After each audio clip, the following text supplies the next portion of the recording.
একটানা 56 দিনের মাথায় গ্রেপ্তার হয় সন্দেশখালীর বেতাজ বাদশাহ শেখ শাহজাহান। 11টি ধারায় মামলা রুজু হয়েছে তার বিরুদ্ধে। মিনাখা থানার পুলিশ তাকে বসিরহাট মহকুমা আদালতে আনার পর বিচারক তাকে 10 দিনের পুলিশি হেফাজত দিলেন। তবে এদিন আদালতে আনার সময় শেখ শাহজাহানের যেন রাজকীয় প্রবেশ ঘটে। দেখে এমন মনে হচ্ছিল সকলের যেন কোনো কিছুই ঘটেনি তার বিরুদ্ধে, সব অভিযোগ ভিত্তিহীন। আর তাকে দেখতে আদালত চত্বরে প্রচুর মানুষের উপস্থিতি ছিল চোখে পড়ার মতো। তার বিরুদ্ধে মামলা রুজু হয়েছে 147, 148, 149, 341, 186, 353, 323, 427, 370, 506 ও 34 ধারায়। নেজার থানায় মোট 11টি ধারায় মামলা রুজু করে বসিরহাট মহকুমা আদালতে পাঠায় পুলিশ। আদালত থেকে তাকে বের করে কোথায় যে নিয়ে যাওয়া হবে তা নিয়ে চূড়ান্ত গোপনীয়তা অবলম্বন করে পুলিশ। তবে কোথায় যে তাকে নিয়ে যাওয়া হচ্ছে সেটা জানতে বিস্তর চেষ্টা সংবাদ মাধ্যমের। তবে কোন থানায় তাকে নিয়ে যাওয়া হয়েছে সে ব্যাপারে জোর জল্পনা শুরু হয়। বলা যায় বৃহস্পতিবার ভোর রাতে শেখ শাহজাহানকে গ্রেপ্তার করে এনে রাখা হয়েছিল বসিরহাট মহকুমার আদালতের লকআপ রুমে। ওখান থেকে এদিন সকাল 10:15 নাগাদ চিফ ম্যাজিস্ট্রেটের এজলাসে তোলা হয় তাকে। ওই সময় এক ঝলক দেখা মেলে সন্দেশখালীর নায়কের। তবে তার হাতে কোনো রকম হাতকড়া ছিল না কোমরে কোনো পুলিশের দড়ি। দেখা গেল ওই আদালতের বারান্দা দিয়ে একেবারে গটগট করে হেঁটে আদালত কক্ষে ঢুকে পড়ে শেখ শাহজাহান। ওই সময়ে তার পায়ে ছিল সাদা স্নিকার, পরনে সাদা প্যান্ট, সাদা ফুল স্লিভ জামা, তার উপরে একটা কাট স্লিভ হোয়াইট চেক জ্যাকেট। প্রায় গত 2 মাস ধরে যার গ্রেপ্তারের দাবিতে উত্তাল হয়েছে সন্দেশখালী, তাতে এদিন ওই ব্যাপারে তার চোখে মুখে কোনো রকম ছাপ দেখা যায়নি। এদিকে শাহজাহান গ্রেপ্তার হতেই সল্টলেকে সিজিও কমপ্লেক্সে ইডির পূর্বাঞ্চলীয় দপ্তরে তৎপরতা শুরু হয়। রেশন দুর্নীতি মামলায় জ্যোতিপ্রিয় মল্লিক ও বাকিবুর রহমান গ্রেপ্তারের পরই তাদের জেরা করে শেখ শাহজাহানের নাম জানতে পেরেছে ইডি।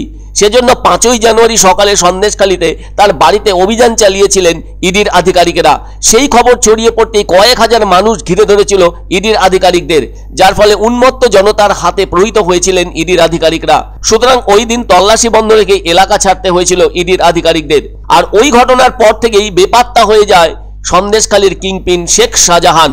এদিন আদালত চত্বরে তাকে দেখে মনে হচ্ছিল দারুণ আত্মবিশ্বাসী মুডে আছে, ফলে তাকে এদিন আনা হলো ভবানী ভবনে। তবে বুধবার রাতে তাকে গ্রেপ্তার করা হয়।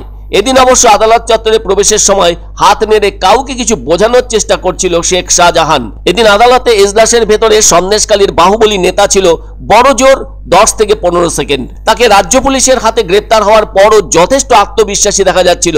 তাই অনেকে প্রশ্ন তুলেছেন এত আত্মবিশ্বাসী মানসিকতা তার ভেতর কিভাবে এলো। সূত্রের খবর 10:50 থেকে 11টা এই 10 মিনিটেই মামলার সওয়াল জবাব পর্ব শেষ হয়ে যায়।